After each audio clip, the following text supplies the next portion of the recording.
Seja bem-vindo aqui a esse modo de composição de fotos, tá? Esse modo que a gente vai ensinar para você o que a gente sabe, o que o mundo sabe, principalmente de composição, simetria, ok? Leading lines ou linhas guias.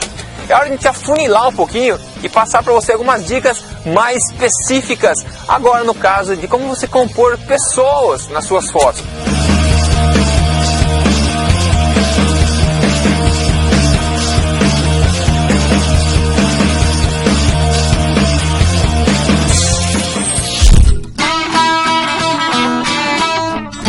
Câmera, As lentes, né? tripés, né? Outros acessórios. Existem filtros para toda situação, para todo tipo de coisa.